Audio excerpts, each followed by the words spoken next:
আসসালামু আলাইকুম, কেমন আছেন সবাই? আশা করি সবাই ভালো আছেন, সুস্থ আছেন। তো আজকে আমাদের একটু মন খারাপ। তো যেহেতু ভিডিওটা করে রাখছি, ভাবলাম আপলোড করে দেই।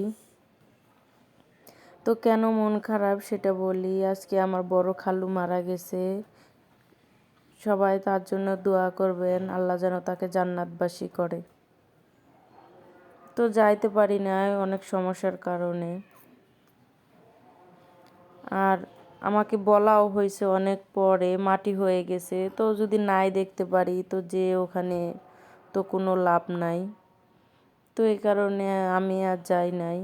আমার মা, আমার আব্বা সবাই তারা গেছে ওখানে, তারা ওখানে আছে। তো আজকে এখানে আমি রান্না বান্না করতেছি। এটা মিষ্টি কুমড়া আমি একটু বড়ার মতো করে ভাজি করে নিলাম।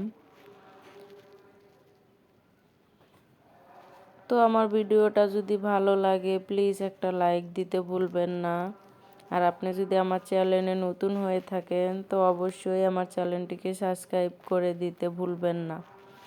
আপনি যদি ফেসবুক থেকে ভিডিওটা দেখে থাকেন তো চাইলে এই পেজটাকে ফলো দিয়ে রাখতে পারেন। আপনি যদি এই কাজটা করে থাকেন আপনাকে অসংখ্য ধন্যবাদ।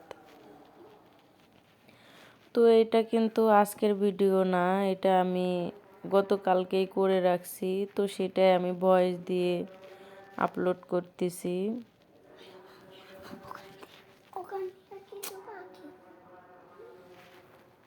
তো এখানে আমি মিষ্টি কুমড়াটা ভেজে নিছি। এখন আমি এখানে তেলাপুয়া মাছ দিয়ে এখানে আমি একটু মিষ্টি কুমড়া রান্না করতেছি।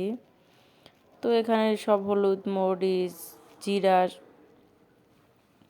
আদা রসুন পেস্ট সব কিছু দিয়ে একটু আমি তেলে ভেজে নেব। তো ভেজে নেওয়ার পর একটু তেল উঠে গেছে, এখন আমি এখানে পরিমাণ মতো পানিটা দিয়ে দিব।